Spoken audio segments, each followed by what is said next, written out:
All right, everyone, welcome back to Robbers of Catan. We have a great game set up here for you today. We just started. We can already see some quick placements, but Anish, would you care to introduce the contestants we have today? Yeah, in uh, first position with blue, we have Slenderman. He's been in many of these tourneys so far, these seasons. He's been very successful in the past, especially over long regular seasons. And this is a shorter one, so there's going to be a little bit more variance, but we'll see what happens Yeah, here. but never a Nice, champion. strong first element. Yeah, never a champion, but pretty close, I would say. Yeah. Like it definitely could win at any given moment. So you can never count him out. Um, in position two, we have red, Albie, and Albie takes a very strong for some, and I'll say with a lot of pips in total, 11 pips. Um, I would say overall like pretty good history with this player as well. I think I think they're a newcomer to the tourney, but they have had some success early on. So it's nice to see these new players coming in and kind of wreaking havoc. And then we have a bot in with orange as the replacement player, uh, and the bot takes a kind of weak brick spot there. You're definitely And prioritizing the pips first and foremost. right. Bots are kind of dumb in this game, which is it is what it is at that Yeah, point. and for that case, Um, I will call out. We have the bot today because we had a player that wasn't able to make it. However, the rules state that other players can't trade with the bot, so the bot is kind of more there just to round it out and make the game feel more whole. But we really have a three-way race here. And that's with right. that And being said, finally, finally, with Black in fourth position, Aaron Wan, who actually is a sibling of Icelander Man. So that's a oh, fun duo here playing against each other. They actually were on the same team in our team tournament whenever we had that a few years ago now. yeah, and so we'll see if So that a plays out. lot to play into. Yeah, I Maybe a wonder if sibling it's going to be rivalry more here. collaborative or if it's going to be more of Mhm. a rivalry. But we see, I you do have to like their initial first two placements here, able to get the 9-5-10, pretty good resources with the first spot, and the 9-4-11. They're on all every resource, and perhaps sheet is a little weak for them right now, but they're set up to kind of explore everything. We see the bot putting their second placement, the bot also gaining access to every resource, similar problem. And hey, the bot can always be a bit of a spoiler. You never quite know. They don't, they tend to just maximize their plays each turn. But I mean, looking at this board, I think we've been having this a lot recently where there's not a lot of overwhelming strengths here, it feels like, on the board. It feels pretty even and diffused. Yeah, I don't think there are any easy spots to go to in the first place. You saw first position blue actually take a spot that maybe some people would debate. But it's a tough board because if you want to go for brick, you need to take that 6-9 spot like the bot did. And if not, then you're just not going to have brick. So as far as brick production goes, blue is ahead of the game here, but Yeah, black does have a little bit of that wood or of that brick on the nine there. yeah, definitely prioritizing that six ore, with Icelanderman with that first placement, and there's a lot of options off that, but choosing to go for the wheat and go for the brick, maybe they could have gotten more resources with the 511, but I think they're in a position where they think that brick is going to definitely be more of a scarce resource, especially not being able to trade with the bot.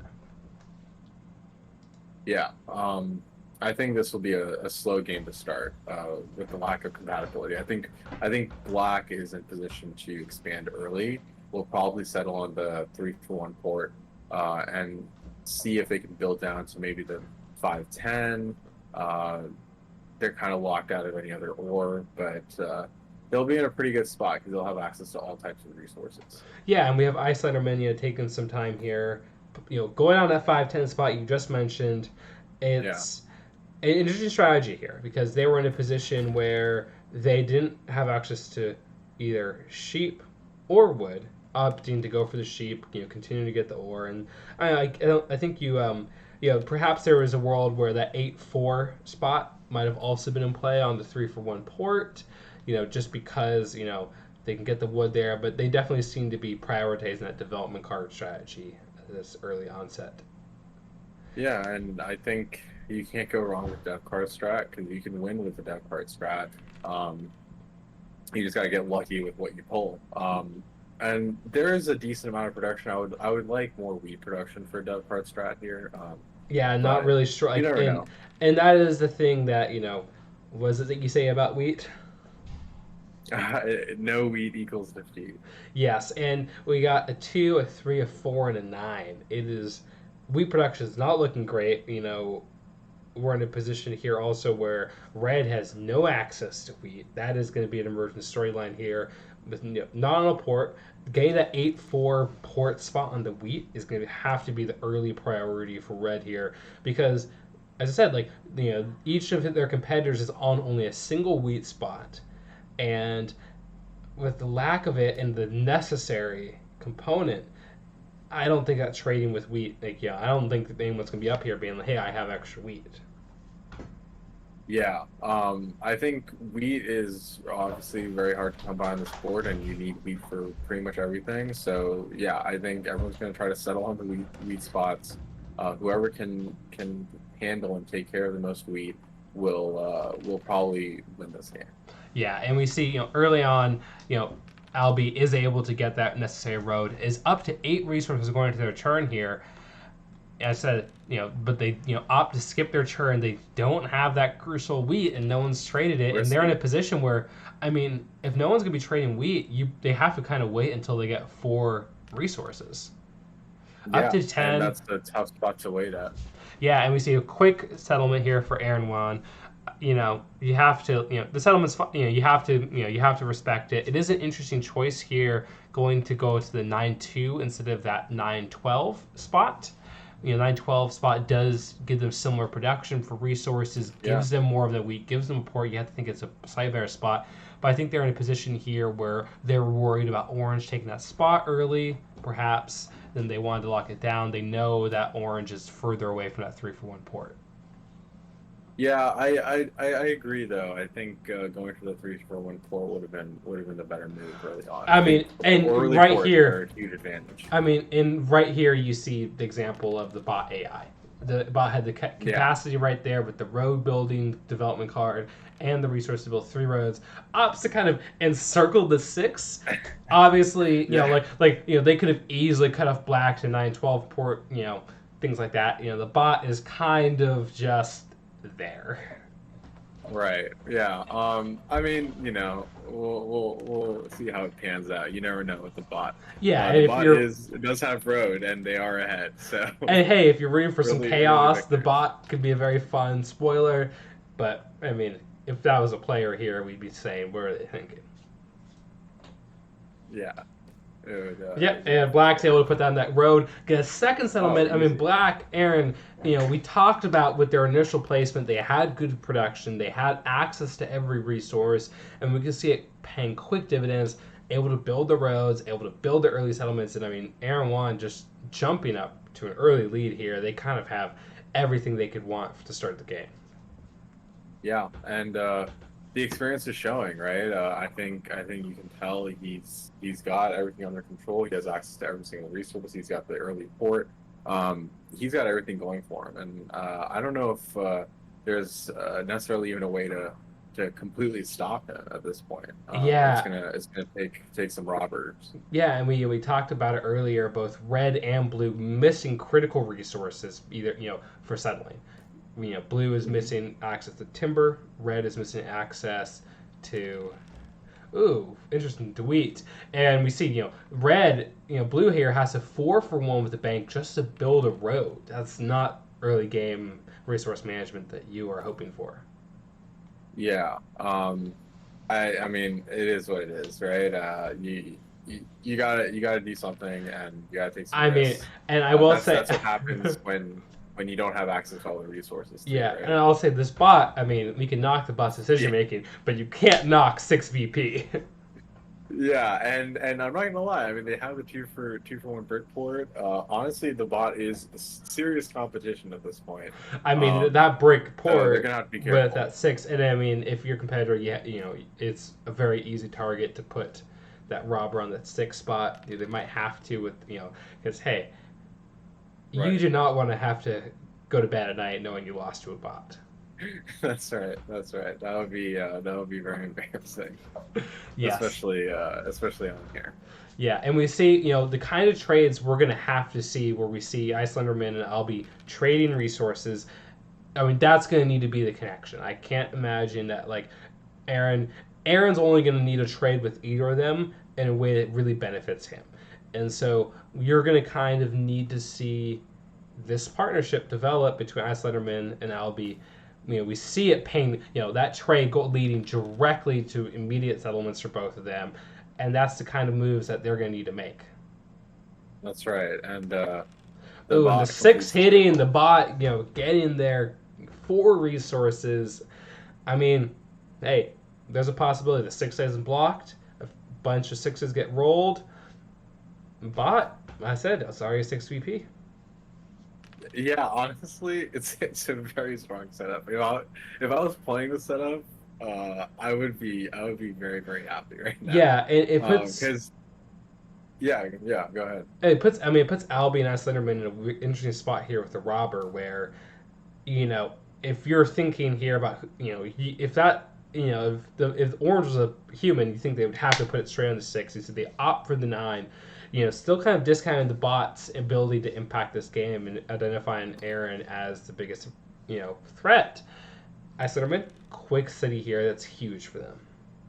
Yeah, I will say, right, like the bot is scary right now, but you never know. The bot did make a circle with the roads, and I guess they're gonna try to settle on that brick port, perhaps. But Aaron Wan does have two dev cards there, so could have two EPs, could have one.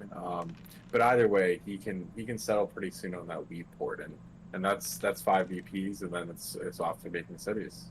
Yeah, and we're in a position here where blue has to have some things they like. They like getting that city early.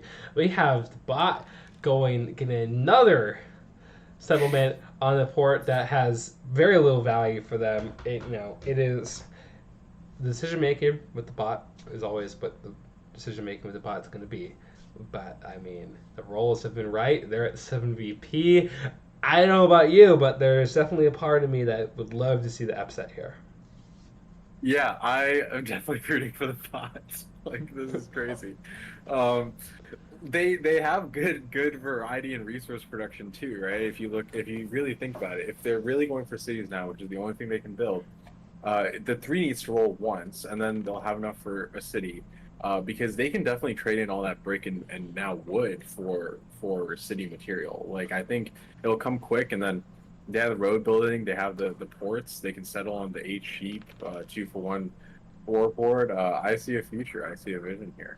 Yeah, and we see, of course, Aaron building a settlement on the port, the 2 for 1, and then we see an Yep. immediate follow of Icelanderman, you know, using that sheep port to great effect to build the city. And I think, I said we talked about this bot here. I do think though, like if the bot can't close things out quickly, you have to think that the sibling duo of Aaron and Icelanderman, they're jumping up to an early lead here. But Yeah. that nine getting rolled when it's blocked is painful for Aaron. But hey, like I said, Oh if the my bot is God. going to do anything, the bot needs to do it fast, and that is what they're doing.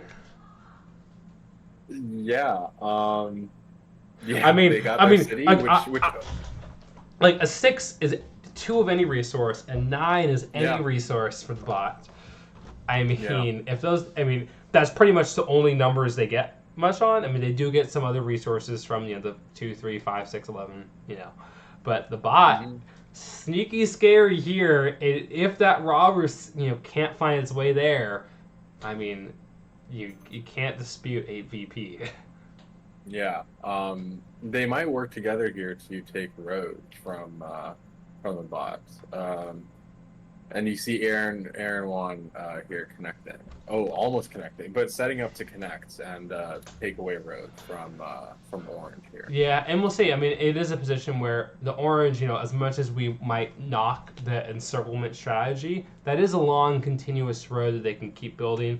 As if Aaron connects this road, it just takes him up to 7 because he's kind of got the forking path with his roads. Yeah, that's right.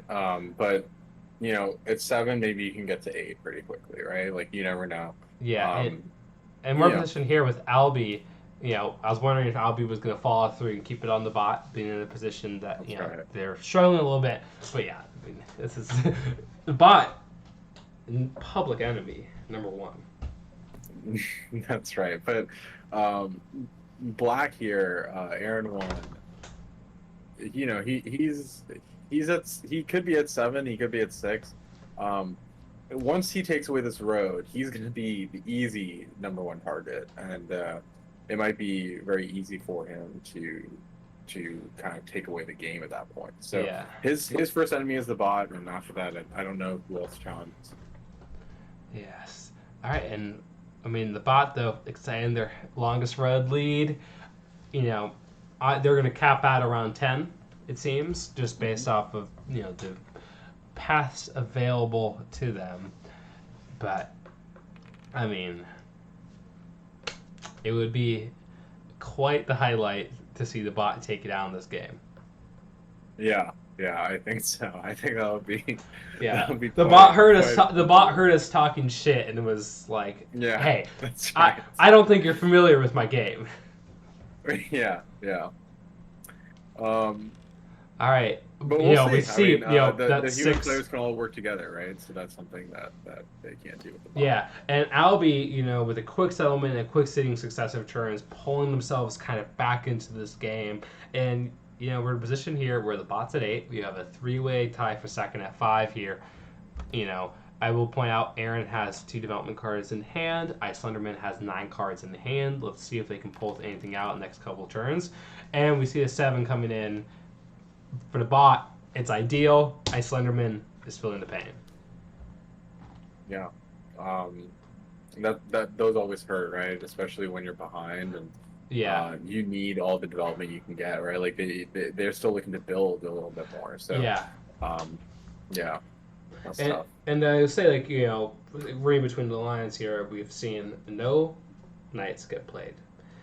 We see Aaron immediately after the robber game moved to their spot with 2 development cards in hand, opting not to use either. Seems pretty fair to assume that they're not knights. Something to keep an eye on. Yeah. And we see Oh, and immediately big! after hitting the city, gets a 5 and gets 2 free resources. So, Yeah, Icelanderman, those are the kinds of plays that they love to see. yeah. I mean, all right, so then keep an eye on. We know now they have 2 of any resource, and pretty quickly they're in a position here where they're going to need to be settling, need to be developing. They've already studied all 3 of their positions, but 3, 4, 5, 6, 10, 11. They love to see those big producers for them. The 9 coming in big for Aaron. 13 cards in hand. Let's see what they can do on our next turn. But the bot, obviously going quickly to try to do a bunch of trades, build some roads. But I mean, Aaron at 17 here, I can't wait to see what he does. I have to assume he takes largest road, but can he city? I almost assuredly he can city because he has a 3-for-1 port. He's at 15. I mean, and who knows what this I'll 2 be very cards? surprised if he can city. If they're VPs, he's at 8. If they're not VPs, they're Monopoly, Road Builder, Year of Plenty. I mean, perhaps just as scary. This turn could be quite explosive. Yeah, I think he should use one of the death cards in this turn itself. If he doesn't, he probably has 2 VPs. I don't know when else he would use them except for a big move here. Yeah, so we can see. All right, going up to 6, going 1 away from building, from bringing back longest road, and we can see them. Maybe not the most efficient road structure, but because of Orange's, Orange can only build 1 more spot. Black is well set up to kind of take it at will. Those 2 cards in hand, not using either I mean, yeah, if we were going to operate under assumption of their two victory points, one more road, and this game's over. Yeah. I think it's kind of unstoppable at this point. I think there have been enough cards bought for anyone to kind of mix up the game. I don't know if anything's has what has been played, if anything has. There has You not know? been a single development card played outside of a Okay. single road builder from the bot. Okay, that's right. Yeah. So, kind of a strange game in that sense. I feel like I haven't Yeah. seen many games like this. Yeah, and it definitely, I think in general development cards are popular, especially in the tournament games I've been a part of, and that we've broadcasted. Development cards have been popular. This game, they have not been, and that's a position where if you're Aaron, the reason we love their position so much, even though they, in terms of settlements and victory points from settlements, they're tied with their two competitors. The two competitors, they're not competing for largest army, they're not competing for largest road, and so it gives Aaron this massive runway to kind of lock down the game. And I mean, coming in using a monopoly was the card in Yeah, hand. that's huge. Getting a city here. I mean, they love that. Even though it's not a VP, it ends up being a VP. They get that. We see the first night of the game being played here by Icelanderman. Good spot. You kind of have to do that.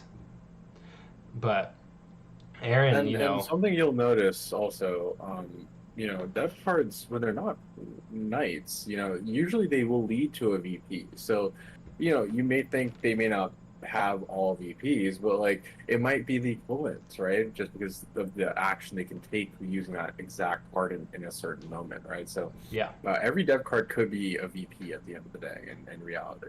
yeah, great insight. And because if you're Aaron here, I said they're at 7. They get back largest road. They're at 9. This game could be over so quickly here. Yeah, I think it could be this turn if things roll correctly. Yeah, I mean they only have 4 cards in hand. It of course, if one of those, if there's a road building resources and they have a VP in hand, doesn't really matter. But we'll see what Orange can pull out here. Big those 8s are just huge for Albie. Yeah, yeah. They're definitely hanging in there. They need to buy I some mean, dev cards. but Aaron gained If 2 they sheep can. here. That's That's right. they have a 3 for 1 port. Yeah, Can they figure it out? Let's see. yeah. Big turn. Just passing. If they, yeah, if he does have the win in hand, right, where he can settle and take road at the same time, he should settle first, assuming he has a VP in hand, get to 9, and then take road for 11. Yeah. All right. And Because you get that slight bump. I mean, yeah. Now we have 3 straight turns with people over 7 cards in hand. Let's see what happens. I mean, Albie we know has all those resources in hand. Just built that road. Can they eke into maybe second place? Maybe so we said we've talked about this before. Getting to second place and third place does get you that point bonus. They move up to 7. Knight not too much, and Aaron right here, 13 cards in hand. I sense the end of the game. That's got to be it. That's got to be it. Let's see see how he does it. Yeah, and we do know, just looking over the recent history here, we can see they have 2 wood in hand, using that year of plenty, not a VP, Wow. but Not if a they can VP. settle, they can city here. I mean, it's got to be game. That's a city, Oh, but that's one it. road. He It's has just it. one It's road. done. Yeah, game over. Nice. Well played. Yeah. Well played. Yeah, and I mean, looking at this Dominant board, victory. we see the bot does end up in last place. They put up a great fight. Unfortunate. And that's the thing. That's part of the reason why, it's better to have that bot for that 4th player usually than playing a 3-person game. It kind of adds some of that chaos. But I mean, look, it's one of those things where Aaron just played a really good game. Looking at the bot. Hey, if you were the bot, you had those roles maybe that you could have won the game, producing 74 resources. Yeah. They had that's kind a of an lot. engine going on, but Aaron with that kind of human edge, able to pull it through. Sure. That's right. That's Yeah, this right. is why we Yeah, don't even yeah, worry about taking over. AI. Yeah. Yeah, not yet. Not yet. Yeah. We have Aaron Warren to defend us. But good game overall. I think Aaron kind of jumped out to that kind of commanding lead, and this is a case where it feels a little bit less like they won the game and almost more like Icelander and Albie just weren't really able to give them enough of a contest. You know, no one challenged largest army. Only one knight got deployed, and largest road was straight there for the taking for Aaron at the end of the game. Yeah. It was an easy win at the end of the day because the main competition for road was bot, right? And that's unreliable. So, but good win, and I think this was a solid game. Everyone had a path to victory. Everyone had a chance, and it was pretty even resource production as far as the disparity. There wasn't that much disparity there. So could have kind of gone either way towards the end there. Yeah, and we talked about it. The big thing we loved about Aaron in the beginning part of the game was he had access to every resource, Right. and we said initially that was what we liked, and it played out. And but well Mhm. fought. I think Aaron. We're likely going to be seeing Aaron in the playoffs. Hopefully, starting to upload those videos next week. So tune in for that. Thank you for joining us.